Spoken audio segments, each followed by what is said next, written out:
Welcome. Turn your attention to the interpretation team. Thank you so much. Muchas gracias. Hi, good afternoon, everyone. My name is Talis. I'm here with my co-interpreter, Angie, and we are representing Tilde Language Justice Co-op. And Angie and I are going to be your Spanish-English interpreters today.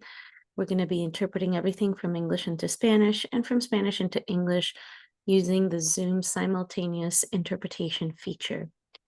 We're also very happy to be working alongside our colleagues, the ASL interpreters today. Hola, buenas tardes. Yo soy Talis. Estoy aquí con mi cointérprete Angie y venimos representando a Tilde, la Cooperativa de Justicia del Lenguaje. Y Angie y yo vamos a ser sus intérpretes del inglés al español y del español al inglés durante este webinario utilizando la función de interpretación simultánea de Zoom. Nos da mucho gusto estar trabajando junto con intérpretes del lenguaje de señas americano el día de hoy. To access interpretation, and this is for everybody who is not fully bilingual in English and Spanish. You're not quite fluent in Spanish and you want to listen in English, you're going to want to join the English channel, which we will turn on in just a moment. In just a moment, you will be able to see that little globe at the bottom center of your Zoom screen that says interpretation, as you can see on your screen. It's not there yet, but it will be turned on in a minute. You will click on that globe and then you will select the English channel. If you don't see that globe pop up, then you can select on the three little dots that say more. That's also the case if you're here via a smartphone or a tablet. You're going to click on those three little dots and there you can select language interpretation. And once again, you can select the English channel there. Para acceder a la interpretación para todas las personas que no sean bilingües en inglés y en español o que prefieran solamente escuchar y participar en español, en un momento vamos a encender los canales de interpretación y si están aquí a través de una computadora, van a poder hacer clic en un globito que va a aparecer en un momento, que va a estar en la parte inferior en medio de su pantalla de Zoom, que dice interpretación, y ahí van a poder seleccionar el canal de español. Si son bilingües y quieren escuchar en inglés y en español, no necesitan hacer nada, pero si prefieren solamente escuchar y participar en español, por favor adelante y seleccionen el canal de español en un momento cuando se encienda. Si no ven ese globito o si están aquí a través de un teléfono inteligente o una tableta, por favor hagan clic en los tres puntitos que dicen más, que están en la parte inferior derecha de su aplicación de Zoom. Y ahí van a poder seleccionar interpretación de idiomas y de nuevo el canal de español. We remind all speakers to please speak at a moderate pace, taking pauses, taking breaths, especially when we read or talk about something very exciting that we're passionate about. We tend to speed up a lot more than we realize. So just a reminder, we're interpreting everything in real time into another language as our ASL interpreters today. So if you can remember to try to take pauses and breaths so that we're able to keep up, we really appreciate that. Les recordamos a los oradores del día de hoy, por favor tomar pausas, hablar a un ritmo moderado para que podamos seguirles el ritmo e interpretar su mensaje completo al otro idioma, al igual que lo están haciendo nuestros intérpretes del lenguaje de señas americano. Lastly, if there are any issues with interpretation, please send us a message through the chat and we will help you out as soon as we can. Por último, si hay algún problema con la interpretación, por favor díganos por el chat y les ayudaremos en cuanto podamos. Muchísimas gracias. Thank you so much. We're ready to turn on interpretation. Interpretation has been enabled. Great. Good morning and good afternoon, wherever you are, and many thanks to our interpretation team. I'm Patty Branco with the National Resources Center on Domestic Violence. I'm wearing a red top, bright red lipstick, some yellow gold jewelry. I have brown skin and medium length curly hair. Before we begin, we would like to review some brief housekeeping notes with you. To create a multilingual and accessible space, we minimize the use of the chat function in our webinars because it's difficult to translate in real time and it can be inaccessible to assistive devices. So please feel free to pose any questions in the question and answer pod. This event features live captioning. You can access this feature by clicking the show captions icon at the bottom of your screen. Also, yes, we are recording the event and we will send the recording to participants as soon as it becomes available. Please reach out to our staff if you experience any accessibility or technical issues, and we'll do our best to help. Welcome again to today's webinar, Navigating the Media Spotlight. First, we gratefully acknowledge the Native peoples on whose ancestral homelands we gather today, as well as the diverse and vibrant Native communities who make their home here today. I am joined from the lands of the Catawba, Shira, Sugaree, Wateree, and Waxhaw peoples. Whether this is your first NRCDV webinar or you are a long-time supporter, we welcome you. NRCDV provides a wide range of free, comprehensive, and individualized technical assistance, training, and specialized resources. Our mission is to strengthen and transform efforts to end domestic violence. And we do so by collaborating with other organizations and partners to offer the field robust expertise, backgrounds, and perspectives. So today's webinar is an exciting partnership with the National Center for Victims of Crime. You have a chance to learn more about the National Center for Victims of Crime and the important work that they do in the next slides. But for now, it's my great pleasure to introduce you to our presenters, Renee Williams, Kim Goldman, and Nella Kaupik. Renee Williams is the CEO of the National Center for Victims of Crime and director of the National Crime Victim Bar Association. Kim Goldman is a victim advocate, New York Times best-selling author, podcast host, and NCVC board member. And last but not least, Nella Kaupik is the Wisconsin State Director for Mercy's Law for All and a recognized advocate for victims of crime with a career spanning multiple leadership roles in criminal justice and victims' rights. So without further ado, the floor is yours, Renee, Kim, and Nella. Thank you so much, Patty. Again, my name is Renee Williams. I am the CEO of the National Center for Victims of Crime. Today, I am wearing a very bright pink blazer and a black shirt. My hair, which is dark brown, is pulled back in a pretty high ponytail, and I'm sitting in an all blue room. I am also the person that the warning had to be given about speaking slowly for what was for, because when I talk about this topic, I get very, very, very excited because I believe it is one of really the last true places where we aren't helping victims enough. And so we as advocates need to be getting into this space. And that is the space of what happens when the media comes calling or does not come calling when a crime has occurred. Next slide. So very quickly, a little bit about the National Center. We were founded in 1985 by the children of Sonny Von Bulow, and that's relevant for today because it was one of the very first big media cases where we saw media making a difference in the course of the criminal justice system. Our mission then began as an advocacy group pushing for crime victims' rights. We've really morphed into an organization that impacts victims at every point of their healing journey. And you can read our mission and vision on this slide. Next slide. We have several programs that we love to brag about, but these are the most crucial ones for our partners and for outside resources. We have the National Training Institute each year. That is a 3-day conference that brings about 90 sessions and 800 to 1,000 individuals into one space to learn about best practices and what is working the best for us and what's coming up and what is new and innovative. We also have the Victim Connect Resource Center, which is our 100% free and confidential hotline, chat line, and also website, which provides direct resources to victims. And that is available at victimconnect.org. If you ever need to hand out that card, we are now available 24/7. And we also host the National Crime Victim Bar Association, which is a National Bar Association professional association of about 400 attorneys nationwide who focus on helping victims through the civil justice system, not the criminal justice system.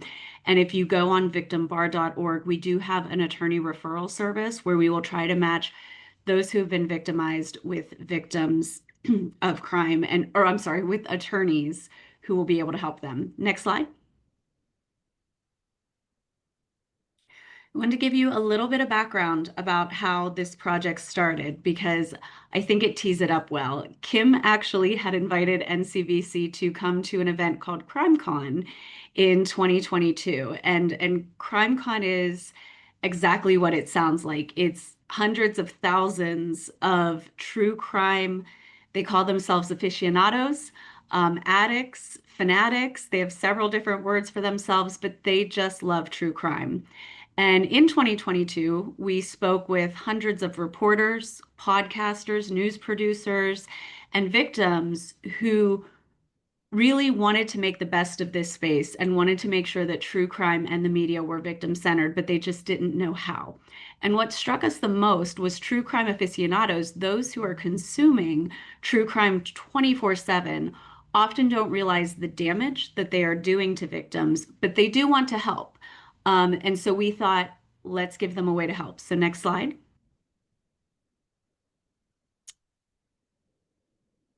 So what we decided to do was create a guide, first of all, for the general public, and that's that one in the middle, and it's the 8 simple rules for being an ethical true crime addict. We decided we couldn't get angry at people for consuming true crime and not following the rules if we had not said what the rules were. But we realized we needed to go a step further, and we also needed to help both victims and content creators, victims in dealing with the media, which is what we're primarily going to talk about today. But there's also a guide for content creators that tells them how they can create victim-centered stories without re-traumatizing victims. And just an important note, we are going to go over those 8 simple rules at the time, if we have time at the end. The most important thing that I want you all to take away from today, if you take away nothing else, at least that I say, you will definitely hear amazing truths from Kim and Nella. But from what I say, if you take nothing else away, these guides are 100% available. They are printable and they are 100% free on victimsofcrime.org. It is impossible for us to go over every single aspect that we are going to discuss in these guides. And also not only that, but it might go in one ear and out the other because as we know, we have so much going on in the world today. It's very hard to retain information unless it's right there in front of us. So please, take some notes, note the important things, but know that everything that you need and everything that we say is available in that navigating media in the wake of a tragedy. Next slide. So now we're going to get right into the training. The very first question that individuals have to decide when tragedy strikes in the form of crime is whether or not they want to engage with the media. Next slide. And so we've got Kim and Nella here to really talk to us about some of the decisions that they made and some of the pros and some of the cons of working with the media. And I think the most important thing to do first before you make your decision is make that pro-con list. So starting with the pros, Nella, you chose to engage with the media and you still do. So can you walk us through some of the considerations that you thought of that would be a pro? And keeping in mind for everybody, this was right in the middle of Nella's tragedy. So she had to be very thoughtful and very, very specific in what she wanted to do. Yeah, thank you, Renee. I think thoughtful is a good word. And in my experience, I would say what that looks like for me or what that looked like for me personally evolved and changed over time. And I think the first thing that I think about when I think about media engagement in general is just really assessing what ramifications may there be as we are engaging or as I'm engaging with the media. And one of those, one of the example would be, safety. Is talking to the media at this point in time going to make me less safe? uh, Legal considerations. So that is kind of the first thing, assessing against that. Then I think one of the biggest lessons, and I know that Kim talks about this all the time, and I could not agree more with her, which is really number one, getting clarity on the messaging. And learning how to speak in blurbs. And I say that because it is so easy to get caught in talking to the reporter, right? And then end up of all those things having just one thing, one blurb that gets out there. And I know that happened to me in the past, and that can feel traumatizing in a different way. So really thinking about what it is that I want to get out there, what is the message that I want to get out there, and getting clarity on that, and then speaking accordingly to it. I also think for those of us who work in this space, many of us carry or wear different hats. So for me personally, sometimes I can speak from that space of being a survivor and sharing a personal story. And at other times, I speak as, state director for Marcy's Law for Wisconsin, and wearing that more professional hat. And I think deciding or having that clarity also, who am I today and what hat am I wearing today, is important. And I say that because I had situations where, the interview was requested with me as the state director to talk about whatever, an event or whatever was happening professionally in my world. And then all of a sudden I get a very personal question about my personal story that I wasn't necessarily willing or ready to address at that point in time. And so setting that boundary and being comfortable with saying no to that and sticking to that whatever hat you're wearing that day, I think is also something that I had to learn over time. And again, I think connection, how are we choosing to connect with the audience, what that looks like for us today, and what are we trying to achieve? Are we sharing our story in order to help someone else who is experiencing something similar to feel less alone, for example? Or is it to, I don't know, help shift public attitudes or inform policy discussions? And so again, having that clarity, what it is that I'm trying to achieve with this engagement today, I think that is so important. And finally, those boundaries are always something that we need to continue giving ourselves permission to honor them, whatever that looks like, for us on any given day. And I think you bring up some great points regarding you have to know the reason you're telling your story, because there are a lot of really good reasons to tell your story. And so shifting over to Kim, I think in a very big way, Kim, you didn't have any choice. The media was quite frankly just shoved upon you and landed on your doorstep. So when you were working through the process of how to work with them, what were some of the pros of working with them? What were some of the things you wanted to make sure that you were able to get out of this media relationship? Um, it's a difficult time to be able to look back 30 years ago, because our very public case happened in 1994, when at that point there was still just three major channels: CNN, Core TV. Those news networks were just starting to form, so the landscape of media looked very different. It was very heavily, influenced by print media, radio. So the landscape looked very different. So in all transparency, I didn't know what I was doing. I was 20 something years old. I didn't know who I could trust. I didn't know how to trust. I didn't know what questions to ask. I just answered every question from the microphone of the person that was shoving it in front of me, because I didn't I didn't know I could set boundaries. I didn't know I could say no. I didn't know I didn't need to talk that day. I didn't know what my message was. I didn't know how to speak in bullet points to make sure that the comment that I wanted to make wouldn't get edited out. So it's been a learning curve, even 30 years later, with the the explosion of social media, and everybody is a reporter. Everybody has a platform. So it's really about, to echo Nella, is knowing your truth, understanding your truth, and having someone that you can bounce your thoughts off of so that you can shape it and pare it down, so that you make sure that you're giving of yourself in a way that is beneficial to you first and foremost. Whatever you determine is your mission that day, because it will change the following day. Because when you are in the midst of tragedy and trauma, you are constantly in flux.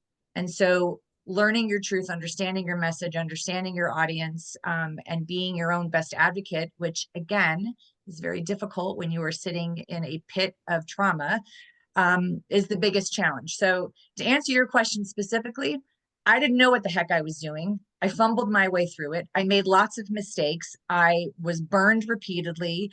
I grew to become very I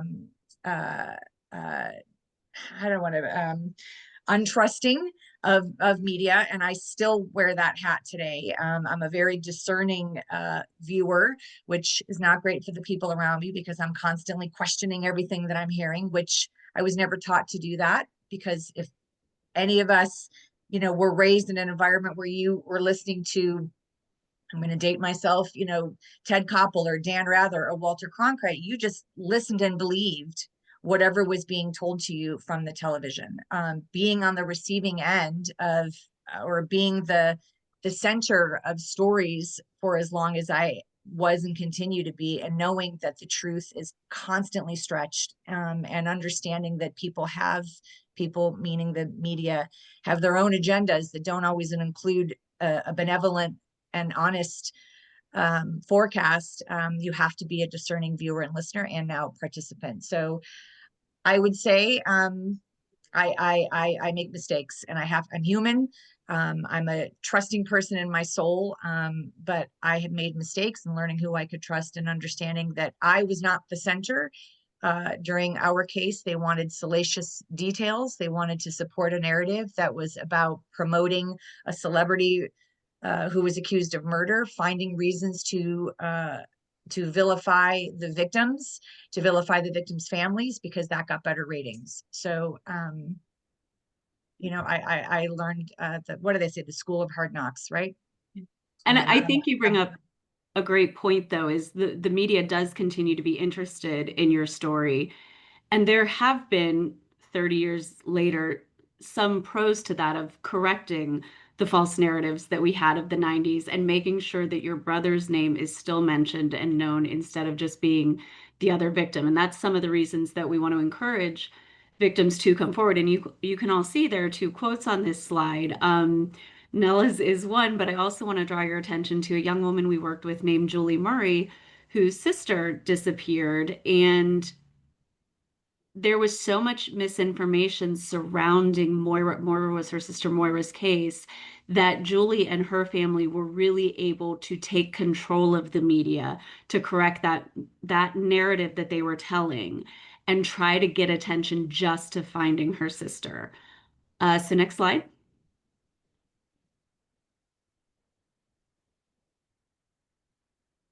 But so there are pros to doing this, and there are a lot of reasons to do it. I think the cons are usually more prominent in our minds, so we might not have to go over these as much, but I still want to make sure we talk about them because they're a super important part of the decision just to go forward with working with the media.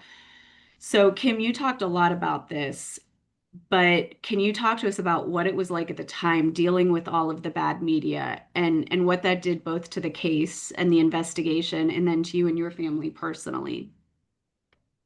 Well, I think I'm talking like an elephant in the room. My brother was murdered by O.J. Simpson back in 1994, and so the amount of coverage that we endured at that time was unbelievable. And there really truly has been nothing like it since then. And so, you know, at that time, everybody was clamoring to be the breaking story, you know, to have the leading headline, to be the exclusive.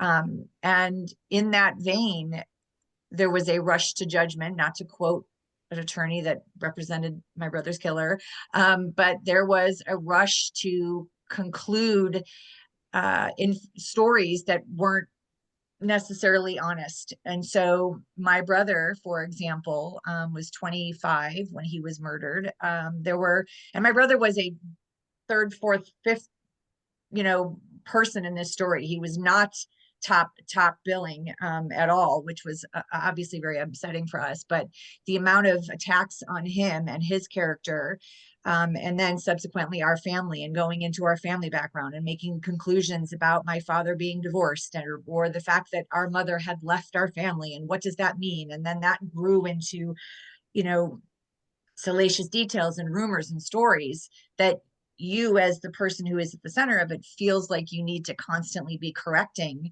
which only then just adds to the chaos and adds to being pulled further in.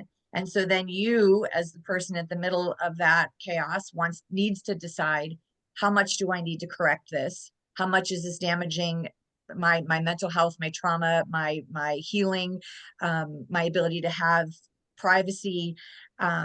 How does that impact, you know, the case as a whole? Those are decisions that you are not trained to have knowledge in. You don't understand the impact of those things until the damage has been done. And then in our case, the stalking, the death threats, the you know, the hostility, the bullying, the harassment that came with that, completely outside of my control.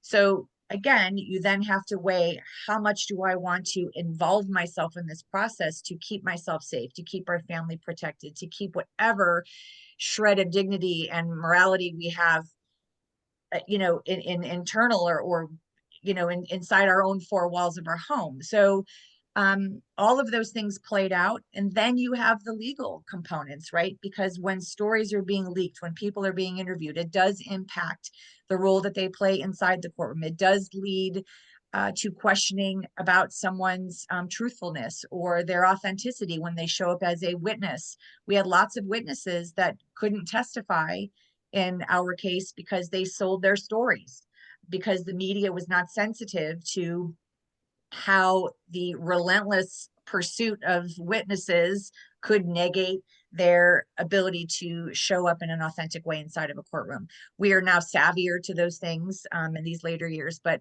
all of those things are not necessarily what we are thinking of when you are in the midst of such a traumatic and chaotic environment. Nella, what about you? Did you have any unsuspected, unpleasant surprises? Yeah, well, I would echo most of what Kim was saying and add that, I mean, I remember when I was just starting my journey in and engaging with the media, I really had to learn how easy it is to just have your pain and your experience become consumable. And with that, for it to lose that nuance that is so important as you're trying to relate your story. But media world is so busy and they don't have the time to really give it the kind of attention that it deserves, number one. And number two, you are, I mean, you are putting yourself in a vulnerable place, right? And you are giving you're sharing something that is open to interpretation.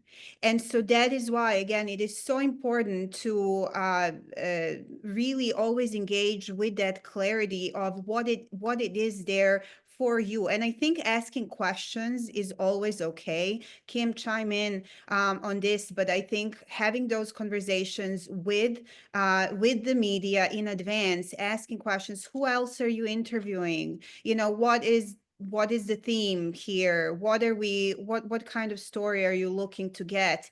That's all okay. And finally, you don't owe anyone your story. right? You don't have to answer every question. And I think once I kind of internalized that, it gave me that piece that I just did not realize, and that right, so to speak, that I did not realize I had in the beginning. And one thing that just came to mind, which is the timeline. A lot of these cases, as Kim was saying, they span through a number of years and never end really for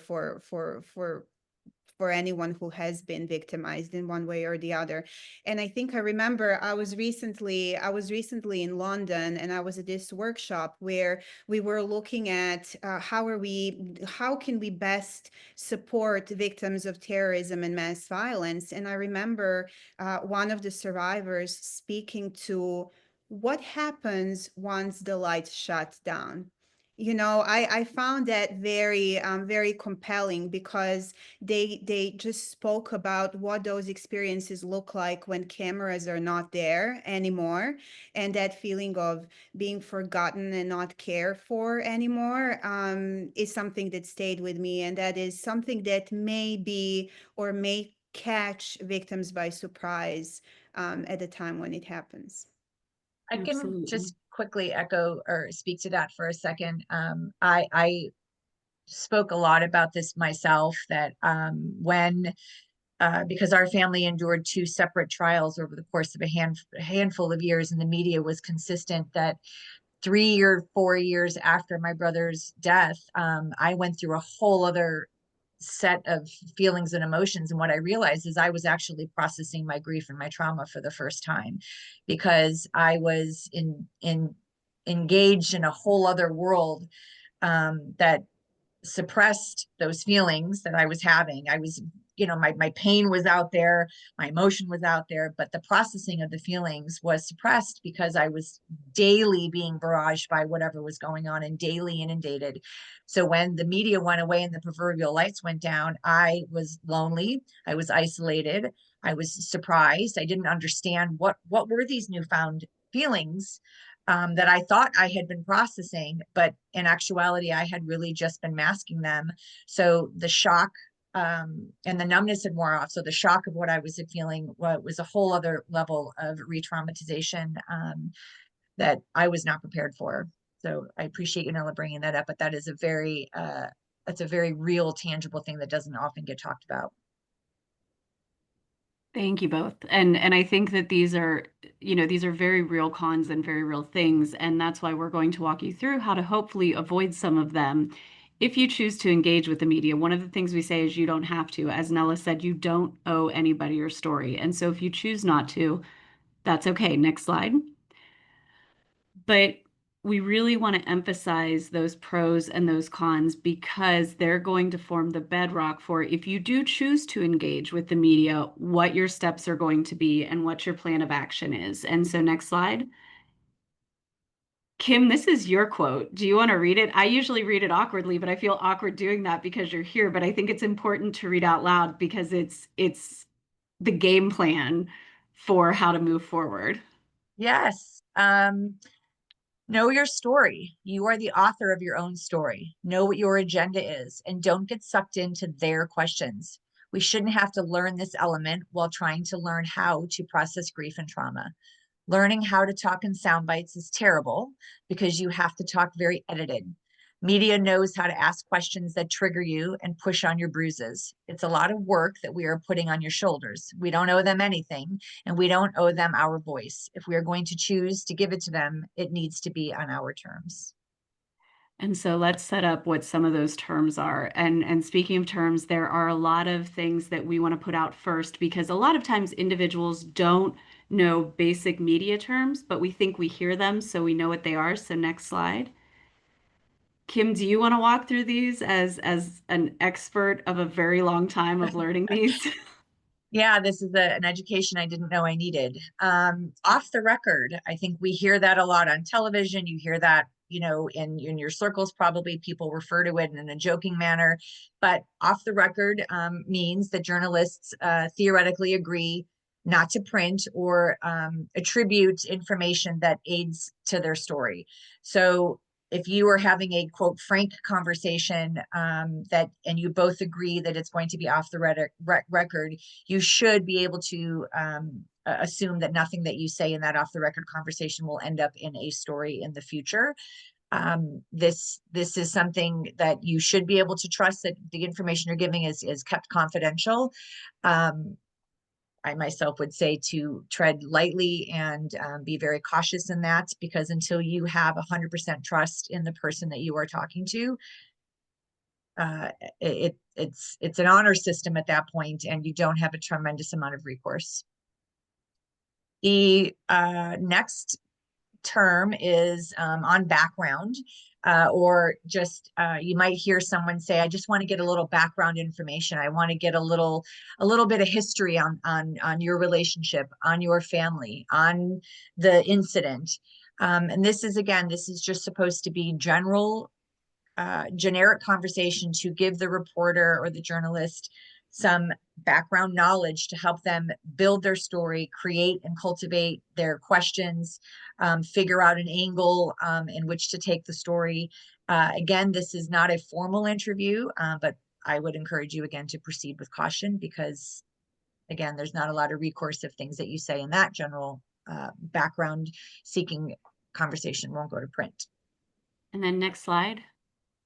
I'll cover. An embargo, we put, again, there's a whole list of these primer and basic media terms, but embargo is a really important one to remember, because reporters will often ask you for an embargo and you need to know what you're agreeing to. And that basically means that you're giving them an advance copy, and usually that you're not presenting it or publishing it to anybody else. A lot of times this can be a hook for media outlets.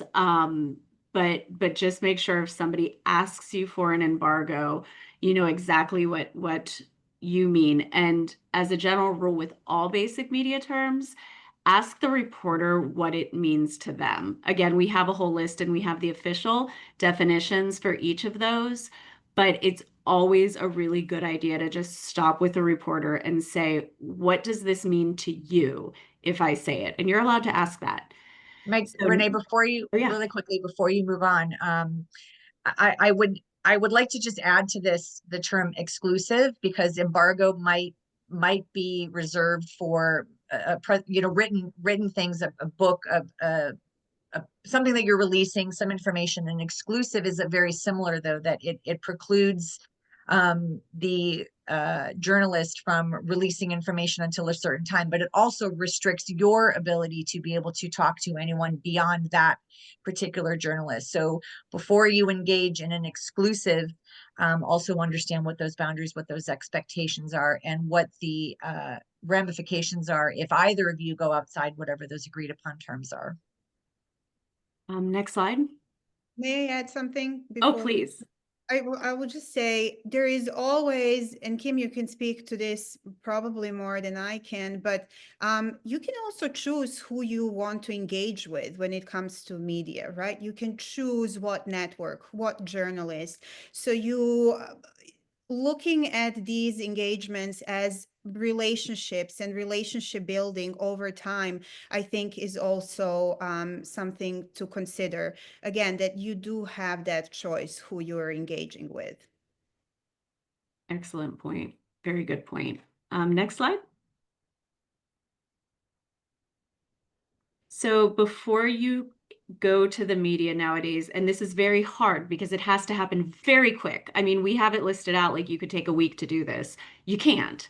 But there are some incredibly crucial things you should do before you start to engage the media. And I know we're talking to mostly victim advocates, so I think these are things that you want to walk your clients through before do it. And the first thing is developing a solid media strategy. Look at reporters and news outlets. Look at how they generally write and what their bias and leanings are.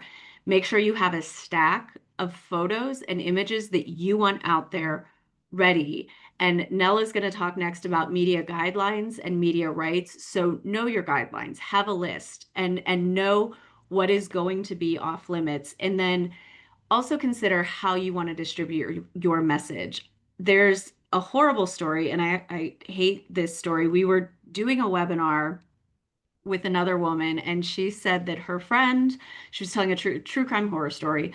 her friend had gone on a podcast that she wanted to talk about her sister's death. And so she went on this podcast, and the women were just awful, and it was horrible. And she felt like it was the worst experience, and it was incredibly traumatizing. And I asked the woman, well, what was the name of the podcast? And she told me the name, and I'm not going to say it because I won't rip people here. But she told me the name, and I said, oh, well, I don't know what she expected, which is a really crappy response from me as a victim advocate, because you are putting the onus on a victim, and it's saying, well, she should have known. And that blows us out of the water nowadays to say that. But at the same time, when you're dealing with media, I think you have to expect there are sharks in the water. And so I will not go on a podcast. I will not talk to a news reporter unless I generally have looked at their tone. So at least, even if it's an interview I don't want to do or somebody I don't want to talk to, but I have to, I at least know their tone and know what to expect. So research is really a crucial part of this. And that goes along with identifying the exact messages you want to convey. What do you want the public to know? And why should they care about your loved one or you or your client? And then the last one, and we're going to talk about some of the considerations with this, but we always encourage it. Select one spokesperson or advocate for the family that is running point on all the conversations, so you don't have multiple threads and multiple stories out there. Oftentimes it's best if it's not a direct family member, so they are not dealing with the emotions and they are available to immediately reply to the media, and then they make themselves readily available to the media. Renee, Please. if we're going to continue this, then just tell me that. But I do want to, since you brought up that many of the people listening are victim advocates, you as a victim advocate have a responsibility also to the office that you're working for, and so making sure that information that the district attorney or the office that is prosecuting, they want to make sure that their information that's being released is accurate. They also have a different agenda than a victim and a victim family. So while your role as a victim advocate may be to help assist a victim through this process, your protection is going to be slightly different, and you might be in an awkward spot because you are there to obviously represent the victim, but you also work for an entity that might have a slightly different agenda. So I'm trying to be careful how I'm saying this, but they're in our case specifically, we had a media person that was constantly around us, that was a representative from the district attorney office that was trying to dictate what we were doing, which did not serve the same purpose. So Renee, I know you're saying that we can discuss it, but identifying from who to speak on your behalf, who to enlist as your advocate, and who to pull in from your circle to help you make some of these decisions is going to come from the family with guidance, possibly from the advocate. But this is a little tricky. This is just a little tricky here as a victim advocate, because our victim advocate, he was amazing, Mark Arenas. I always give him a shout out. Mark would candidly tell me, hey, this is what's coming down from the district attorney and what I'm supposed to be telling you. And I know it's different than what your message is. And so we were constantly having to negotiate that. So I just want to highlight something that might be obvious, but we don't talk about again. Thank you. And next slide. So there are important rights that victims have in the media, and they're not rights as in national crime victims' rights. They're not rights. They're rights that everybody have. But we have found that a lot of times it's helpful to really, really put them down in writing so victims can see them. And we only have 5 listed here. But again, there are many more in that guide. And Nella, I think it's important as our rights expert, as our victims' rights expert, that you walk through some of these. Well, I will just preface this by saying that I think one of the biggest challenges that we should acknowledge is that, when you become a victim of crime, you just feel that sense of helplessness and loss of control, right? No one wakes up in the morning thinking they will become a victim of crime. And so reinforcing that notion of, hey, I may not have full control or any control over many things that get out there in the media, but there is part that I actually can control. And then really equipping yourself with best tools to navigate that and drive that control as you're engaging. And when we talk about victims' rights, as you mentioned, Renee, we're not talking about legal rights here, which I will get back to that in a second. But we're talking about rights that victims have in a more broader sense as they're engaging with the media. So I would say that one of the first and foremost things that I like to remember is that victims really need to know that protecting their dignity is not a negotiation, right? It is a right. And so I think the big part of that is again remembering that asking questions is not being difficult, it is being prepared. I don't know. It took me some time to really internalize that, but I'm fully comfortable with that at this point. But so again, asking questions is not being difficult. It is being prepared. And some of the other rights in broader context, again, are that as a crime victim, survivor, or family member, you have an absolute right to always say no to an interview. You do not owe anyone a story, your story, as we mentioned earlier, and it's okay to grieve in private without engaging in any media interaction. If your privacy is not being respected, or if you're worried about media attention, such as in high-profile cases like Kim was talking about, you can also request. I actually didn't know this, that you can request security, law enforcement services to protect your home or wherever you are, wherever you find yourself, if you're attending a major event or anything like that. You can always ask questions in advance. And also one thing, back to relationship building, even when something gets published in writing on a website or somewhere, you can always go back to that journalist and say, hey, can you edit this? Can you add this detail, or can you correct that detail? And most of the time they will be open to doing that. So that follow-up also is an option and is out there for victims to utilize if they choose to do so. Back to trusting who you work with, so important, Renee, what you talked about. And you can also ask to have specific conditions granted, for example, children being excluded from media coverage. And again, it's back to what you feel comfortable with, what your goal is with this particular engagement, and what your boundaries are. Always go back to that. And in terms of victims' rights in legal context, while they don't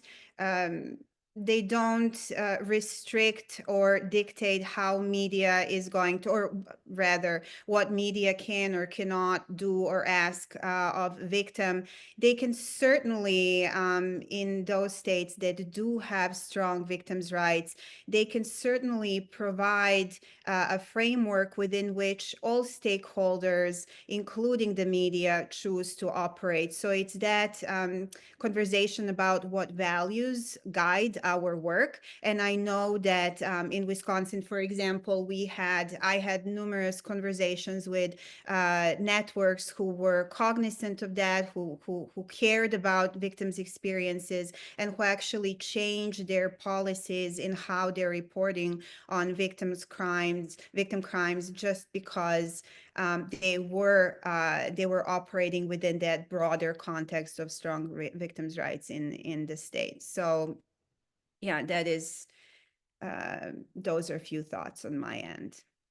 Yeah, and I love those. And I think the number one, as you said it way earlier and emphasized it again, you have a right to say no. The media does not have a right to you. Next slide. So, we'll give it a minute. Okay. During the justice process, engaging the media is a lovely dance. Next slide. And Kim, you're up again because we again used one of your quotes, but you are also the resident expert of handling interviews at this point, I think. So do you want to walk through some of the ideas of helping victims prepare for interviews, what they should be thinking about, what considerations they should take into account, and things like that? Yeah, I forgot that I said it was like dancing. I'm so smart. It is a constant dance in terms of making sure that your needs, your family's needs, your legacy needs, your integrity needs, all of those things meet the needs of the person that's coming to you for a story. And again, this has to be mutually agreed upon. I know we keep saying it, and we are making an assumption at this point that you have agreed to sit down and that you have agreed to engage in the conversation. So once you've done your due diligence, once you have come to the conclusion that I'm going to sit down and have a conversation, I would say you walk into it understanding that it is not a friendly conversation, that you are not obligated to answer. As we keep repeating, I personally, if I'm going to be asked a question that I don't want to answer, I will say I don't want to answer that, and here's why. Because I think sometimes the silence breeds conspiracy. So I had a podcast. I've done a lot of interviews with victims, and I always encourage them to tell me why you don't want to discuss this, because sometimes the information that comes from the why is really compelling and powerful and beautiful and helps educate people as to how to be consumers of your story, right? So the reason I'm not going to tell you this is because there is a pending litigation, and anything that is put out into the public can be used as evidence, and I'm not whatever it might be. Or what I often hear is, I need to have some privacy over my life. I need to practice protection of my own privacy and my own dignity. I need to grieve in privacy and in private. So again, understanding what your opportunities are. You can't control the reporter, but you can control your responses. So knowing what your talking points are, practice them on your own time into a mirror, making sure that they are concise, that they are poignant, and that you are delivering the message. Obviously, you don't want to do this in a way that feels canned or rehearsed, but really writing down and getting to the point of what you want to be discussing will be helpful. If you don't understand what someone is asking you, ask for clarity. Tell them to slow down, rephrase their question, or take time to reflect on what they're saying before you jump into an answer. I come from a therapeutic background. Sometimes silence is golden. So sometimes waiting and taking a beat before you answer gives yourself an opportunity to collect your thoughts. Stay calm, stay grounded, take breaks. Interviews can be scary and traumatizing, so it is okay to take a pause and ask for a minute to collect yourself.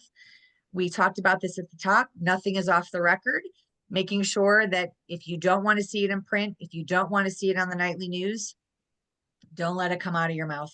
While Nella is saying that you can go back and ask for clarifications and corrections, not when something has been aired on CNN or on ABC. They do not retract.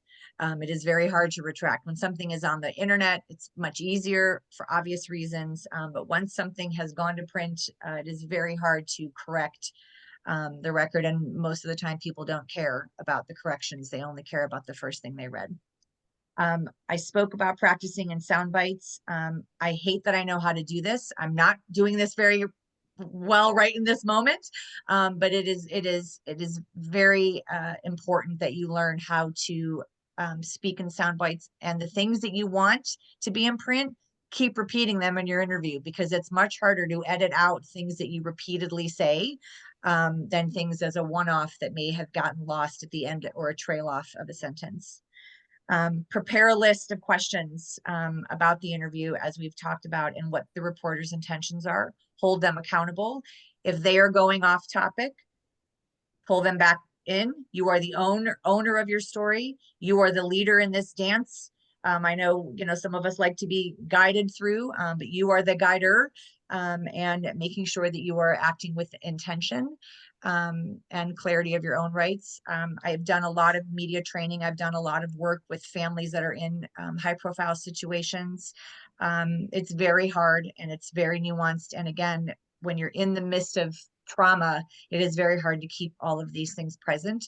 So I'm a big documenter. I like to keep my notes around me so that I don't lose sight of what I'm focused on. And you bring up a great point, the list of questions, which I think people forget to ask or don't realize they can. So Nella, do you want to walk us through some of the questions, some of the best questions you've seen asked of reporters before you go into an interview? Yeah, well, one of the questions that I always ask is, what are you trying to accomplish? Like, what is your goal? What are you trying to accomplish with this interview? And that really helps both you and the interviewer, because sometimes, maybe it can clarify direction in which the interview is going. And I feel that they actually appreciate when they get those types of questions, at least in most cases. You can ask, who else will be present in this interview process. Sometimes there are other people. Good to have awareness of that. Who else did you talk to about this story? That can really kind of give you a better idea of what angle they're going for here, and asking, how do you intend to portray my loved one? This can be important as a good opportunity to help showcase the loved one as a human, rather than a number in a homicide count, and or however they've been described by law enforcement or other stakeholders. And it can especially be true in for those victims who may be formerly incarcerated or have criminal record, or whatever negative narrative there may be out there in the world already about them. So asking that question, again, I think thinking about it always as a relationship. At least I like to do that. So follow up is always a good thing. Where possible, you can always ask a question, in the future, are you planning to continue covering this story or stories similar to this? Can I follow up with you with, maybe you have an event that is going to be happening that you would like the media to know about? I find that very helpful, and media is always open, most of the time open to learning about those, and then following up on that as well. You can also ask, how long will the interview be? And again, I find that asking for those questions in advance is always good. And in the end, when they ask, is there something else that you would like to say? I remember before, I always felt like, oh, I have to say something else. And now a simple no is just fine. So again, being in that place of comfort that you can say no when you feel like saying no is always something to keep in mind.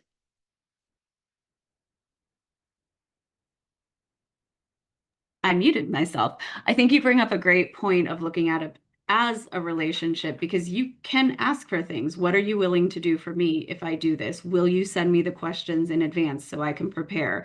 It is definitely a two-way street. Next slide. Renee, this is Brecken in the chat. We have a couple of questions. Is now an okay time to raise them? Yeah, we have a half hour, right? This is an hour and a half? Yes. Oh, good. You get us for another half hour. Now's a great time to do questions then. We've got a couple more slides, but we can break now. They felt timely, so I just wanted to flag. Okay. So the first one was from Jessica, and it was a few slides back when there were the considerations for media. And it was, aside from providing the media guide, would you have any practical suggestions as to how to encourage social media creators to understand and respect these considerations, especially since they might not have any journalism or ethics background? Jessica, I'm so glad you asked that. We definitely have an entire slide coming up on special notes on social media in and of itself. Content creators, which is what we're calling them. I don't know if we made that up or if it's something that's actually accepted, but it's the podcasters, the social media stuff. As you noted, they're a very special breed. and they are difficult because, as you noted, they don't have journalistic ethics that bind them. We have found that having honest conversations with them and trying to get in front of them does do some good. There are quite a few out there that genuinely want to help. And so they will try to help. The other thing we found, and I don't know if I should say this or not, but I'm going to, shame is a really powerful tool and it's phenomenal. And so if they screw something up, and we'll ask about talking for corrections or withdrawals. But I think especially when you're talking about podcasters, and this was one of the things we really tried to push too with our guide for true crime aficionados is their entire podcast is reliant on people listening to them. And so without getting into defamation, libel, slander, without saying anything about them, attacking them or personally saying they got this wrong or they didn't ask me and putting it out there can sometimes make them step down quite effectively. If it is a carrot and a stick and either works depending on the person you're talking to, I think with them. And sometimes it's having a nice conversation and asking, and sometimes it's unfortunately saying, look, you guys did this wrong, and I'm going to let the entire public know that you're really not being kind to crime victims by doing this. I don't know, Nell and Kim, do you have anything to add? I would like to, as we're discussing it, the term, journalistic ethics or whatever the phrase was, that's a sliding scale in the sense that the ethics that a journalist has is different than mine as a consumer or mine as a victim. So I think, we gets tricky there. And I think that's why for us doing this, these media guides, for us going to CrimeCon, is so that we can start to talk about how ethics look different to different groups of people and really being able to teach people how to be more sensitive. I think that in this day and age, we are so desensitized because we are overwhelmed with information. Everything is a need to know platform. Everything is the quicker you can get it, the quicker you can get the amount of likes. And I know we're going to talk about this later, but the term ethics has sort of gone by the wayside a little bit because the rules of engagement have changed so drastically because of the onslaught of opportunity for people to gather and get information and consume and disregard and share and ignore and repeat. Like it's off the rails. So we have to take back the power of this, and to educate as we go along. So this is what, at this stage, us having, the being empowered to be able to dictate the rules also then forces others to kind of get in line, because we're not going to take any what, because we are in charge of this, and now we have been provided the tools to best show up, to help change the narrative as to how it's working from the other end. So I don't know if that was helpful or not, but No, I think it was. And that leads to other tools in the toolbox, removal and correction requests. I'll just skip down one. You can always ask for removal correction. Sometimes they won't acknowledge them. Sometimes they will limit their corrections to just corrections of errors in fact. Always follow up. It is something, and again, in the guides, we actually have template removal requests and correction requests. And press releases and statements can sometimes help you get in front of those podcasters. If you are willing to talk to them, that can sometimes take the sting out of what it is they're doing. Although, again, there's the big consideration of, am I selling this out to lose my privacy? And then the last big part that we were going to talk about was the role of spokespersons and other considerations. And I think we've already touched on this, and I really do want Kim and Nella to jump in, but the biggest, most important part of a spokesperson is that they make themselves available to the media if they've been put out there, and that they are timely responding, and that they are really on top of it, and that they are very, very clear on what they want to be said. So a lot of times families will think a family member is best for that. And that is certainly understandable. And if that is what works for your family, that's great. But sometimes it's a victim advocate. Sometimes it's a very good family friend. Sometimes if you can either afford them, or if it's a very, very big case, an attorney can step in and be incredibly helpful. And Kim, did you want to add anything to that? Yeah, I would add, you can also let that person go if they are not reflecting your story in the way. I'm speaking from experience there. That is a tricky process again, because none of us know how to do this until we're in it. So identifying who that person is, sometimes can happen organically. I know in my circle, I have my peeps. I know who I can go to. I know who is the most level-headed. I know who is the most savvy, but they don't have some of the education that they need, which is why these guides are so important. So this doesn't have to be something that you decide right away. This might take a little bit of time. I do want to make one comment on the press releases and statements. I my family, we've utilized that often. Most recently when my brother's killer died in April, we were being bombarded.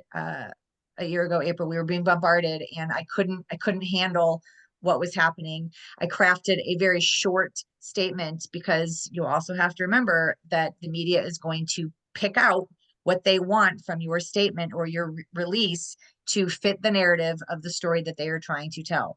So if it's short and sweet, they're less likely to pick it apart. Remember that it only can fit on the screen that you're looking at. So if you have a 3-page press release or a 3-page statement, that's never going to make it to air. So again, being short, succinct, intentional with the message that you want. And then you need to put it down and take a break before you revisit, or before you again engage in having any continued dialogue. And next slide. And this is where we get to the social media part, which is my favorite part. When I was first a victim advocate, our response to social media all the time was just get off it completely, which is such a crappy response, right? And thankfully, from the field, we've advanced away from that idea, but there are some still really important points to make about social media for crime victims. And I think as victim advocates, we all have an obligation to point these out to them. And the very first one is make all of your social media private. Do not, and I actually need to add this to the slide, do not tell them to delete posts if you are in the middle of an investigation or legal proceedings, because that might be illegal. So don't start by encouraging them to delete posts, but do encourage them to make all of their social media private and make sure they're reviewing their friends and followers. And so they know who is receiving their information. Post, and some folks like to start a page, which I think is a great idea. Like, this is a public page that we will put out there. I'm going to keep my private life and my private page private. Here's my page. And this is what the media can follow. This is what the internet trolls can follow if they so choose. This is what's out there, but keep things private. And regardless of which track you choose, post about your loved ones, post pictures of them, post what they meant to you, post what they meant about the rest of their family, but do not post about the case, about suspects, or about theories you have about the case. That is walking into a libel lawsuit and or a mistrial, frankly. So if law enforcement has posted something about your case, it's okay to click share. My recommendation would be click share with absolutely no other comments if you really feel compelled to share it. But especially when you get into suspects and theories in the middle of an investigation and in the middle of a trial, keep your opinions to yourself as long as they're in print. Do not print your opinions. And then this is mine for all victims everywhere, for victim advocates, for everyone. And it's so hard to do. And I get it, but it's avoid the comment section at all costs. People are cruel. They come up with horrible theories that are not based in any sense of reality. They forget that we are humans and that we are all humans, and that the individuals that they're watching are going through the worst time in their lives. So they will make comments about the mother of a murdered victim and the shirt she was wearing and how messy her hair looked that day, because she's in the middle of the worst thing that's ever happened to her, and they think that that's the most important thing. So just, and I know it's difficult again, but encouraging everybody to avoid the comments section. To in many individuals on Facebook, and there are a lot of terms for them that I like: screen trolls, keyboard warriors, keyboard gangstas, things like that. To those individuals, we are not humans. We are a random character in their chosen form of entertainment. And so their opinion does not matter. Kim and Nella, anything you want to add on Facebook or on me social media in general? I am a terrible subscriber to avoid the comment section. Full transparency, it sometimes is where I let out some of my aggression. So, I will be honest with you on that. I am not good at that. But I will tell you, it is not helpful. It is not, does not serve my healing. It does not serve anything positive. But I will say that I'm much better at using the block button now than I ever have been before. It's the same concept of being able to say no to a reporter. I don't have patience. I used to be, oh, everybody's entitled to their opinion. No, not anymore.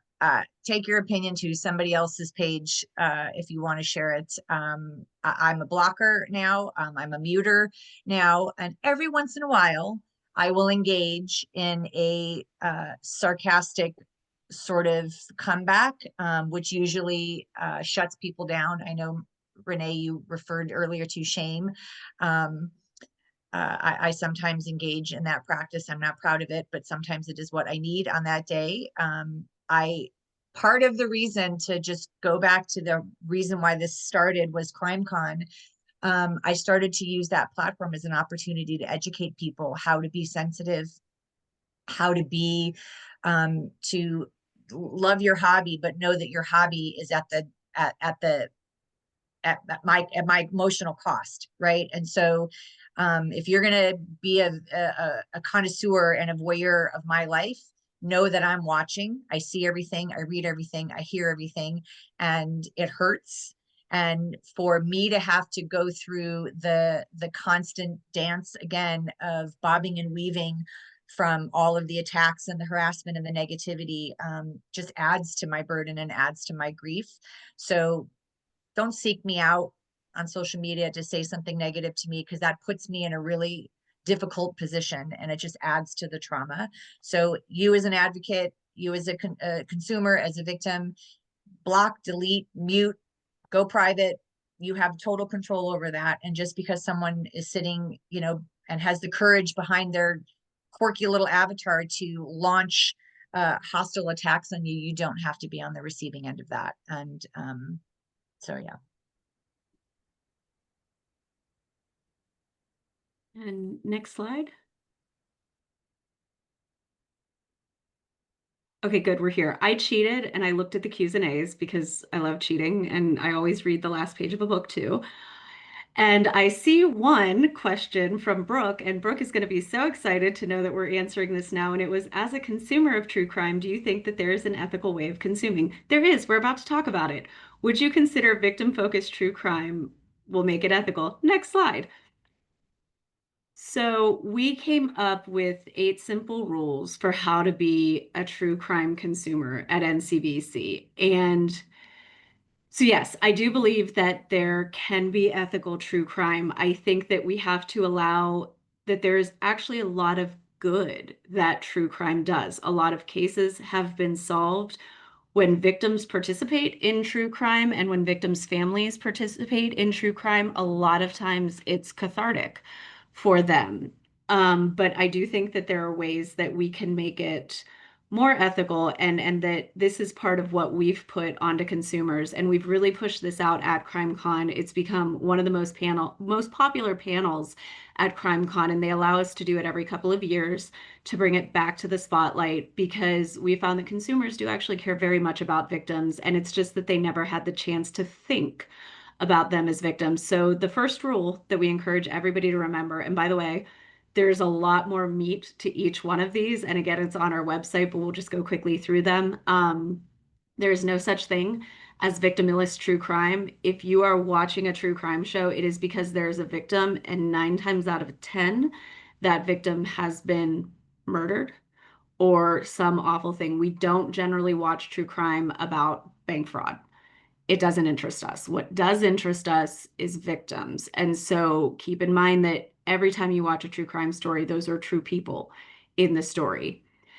Number two, keeping in mind there is no timeline for trauma, and this goes into the social media as well. I think, with Kim's story, Ted Bundy stories, there are still, Jeffrey Dahmer was another big one. There are a lot of still family members out there and survivors out there of these complete monsters. And just because it happened 40 years ago does not lessen the pain. We don't know when something's going to trigger us. And so being sensitive to the fact that a person 40 years out from their trauma is entitled to the same respect and same sensitivity as a person that it happened 40 hours ago to is incredibly important. My personal favorite out of all of these is investigate, investigate, investigate.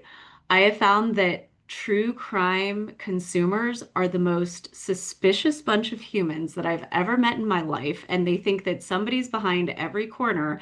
But the one thing that they never investigate in their life is the actual true crime that they're consuming. So they don't look at whether a case is true. They don't look at whether a podcast is just doing a rip and read of a Wikipedia article. They do no investigation other than, does this entertain me? And so we're encouraging folks to really start looking at what you're consuming, see if victims were involved, try to find out if the victims and the families have said something about that case or have said something about the media coverage, and respect what those victims have said. If they said, we really just want our privacy, that means the content did not get their permission. Require the presence of victims' voices. Do not watch something unless they're interviewing a victim and that victim has agreed. They're not shoving a mic in a victim's face, but there's an actual sit-down interview.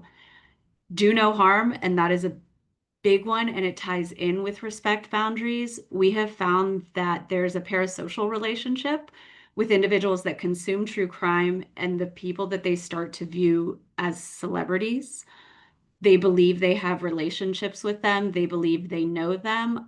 They also start to develop theories of cases that can really ruin investigations. So be very aware, if you are very into true crime, of what you're posting on social media. And chances are great the FBI does not need your super hot tip, because chances are great you don't have one. And you're really just clogging up the phone lines. By all means, if you do, but kind of know your role and know your lane. And then don't fall victim to true crime. This is one that's more personal to me and probably everyone on this phone. We're learning so much about vicarious trauma in this space. And the last place that we haven't truly recognized it is in true crime. You cannot watch murder shows for 24 hours straight without having it impact you in some way. So be very aware of what is happening to yourself as you consume these. Are you sliding into a depression? What is happening? And then finally, turn your interest into impact. And the ruder way to say that is, these people have been making money off the backs of victims for decades. Try to talk to them, tell them you don't like what they're doing, reach out to the content creators. And if they won't change, stop listening to them. That's impact. And if you're really into it, look and see where you can volunteer somewhere to help victims. Give money to nonprofits that help victims. I feel like for this one, I'm probably preaching to the choir because it's a bunch of victim advocates on the phone, but that's rule number 8. And next slide. I think that's it for us. So Kim or Nella, did you have anything to add to these? I don't think I have anything to add, but I do see a question. I don't know if we want to go to those or not. Ryan Backman. Hi, Ryan. Nice to see you here. Thank you for coming.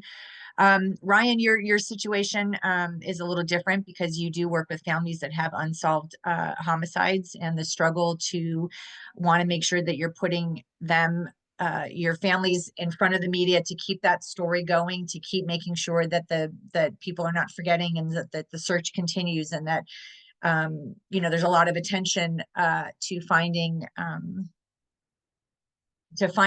for cold cases. So I think, and Marie, Renee, maybe we can connect Ryan with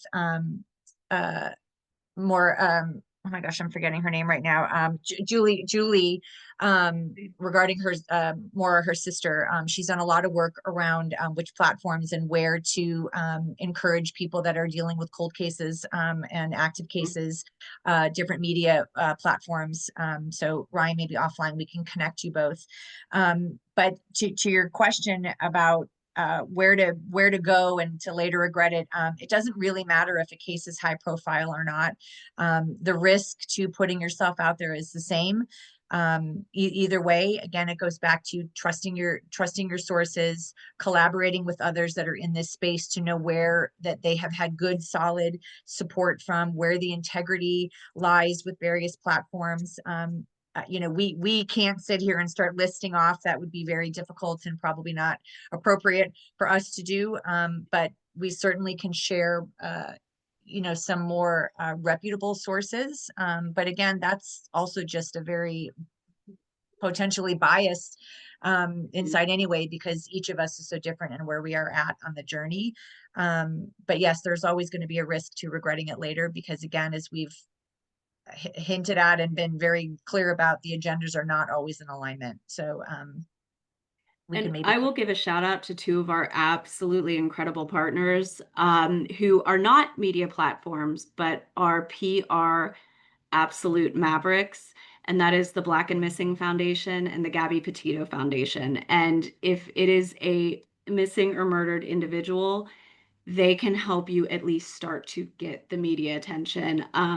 Gabby Petito's parents founded their foundation, I think 2 years ago.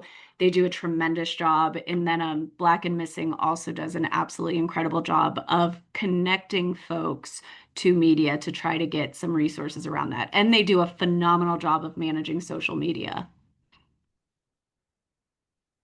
And there's another question. Oh, Nella, did you want to add anything?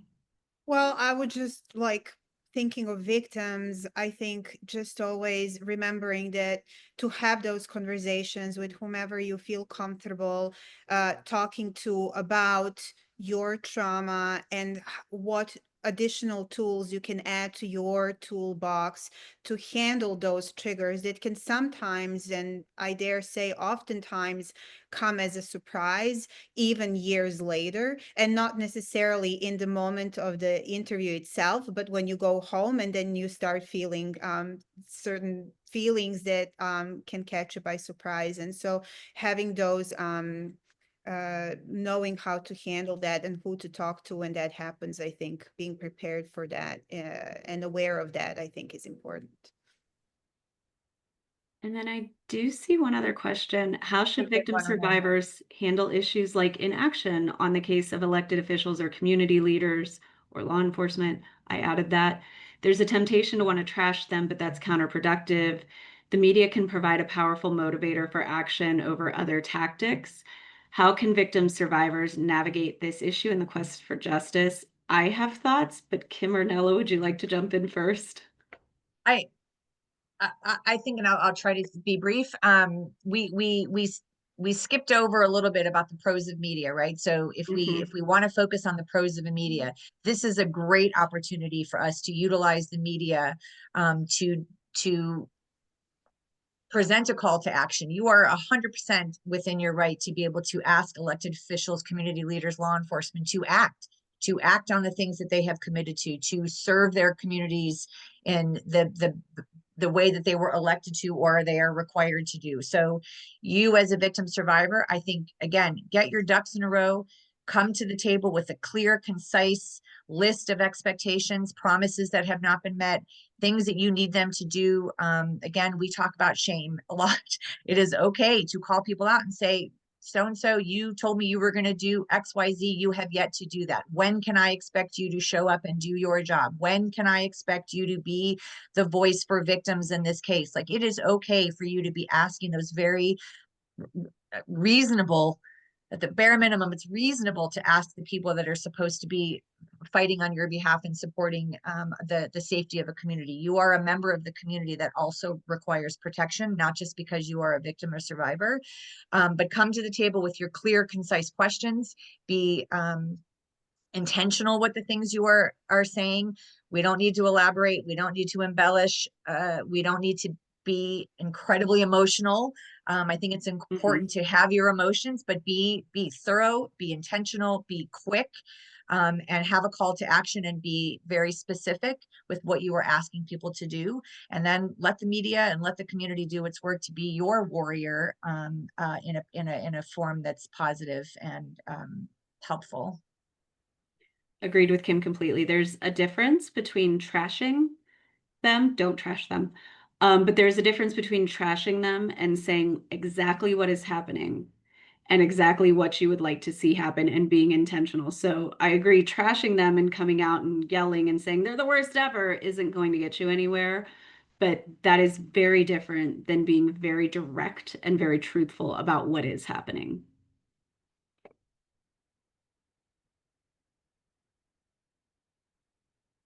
Any other questions?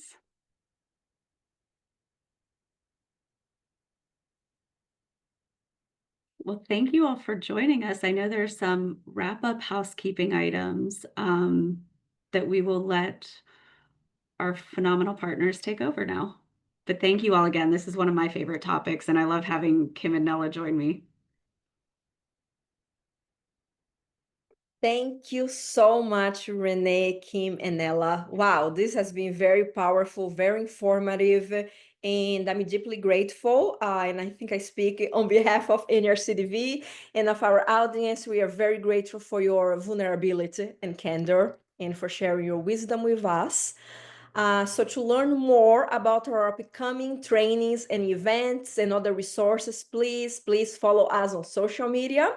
So you can see there on the screen our channels. And I also would like to add that this event was made possible by a grant from the U.S. Department of Health and Human Services, Administration for Children and Families, the Office of Family Violence Prevention and Services. The contents of this webinar are solely the responsibility of the authors and do not necessarily represent the official views of the USA Department of Health and Human Services. So again, thank you so much to our amazing presenters. Many thanks to our wonderful interpretation team. And I also want to say thank you to my NRCDV colleagues who are supporting this event. And please be sure to respond to a brief survey about the session using the link that is being shared in the chat. Okay, we hope to always continue to improving our services and our offerings. And I hope to see you all next time. Thank you.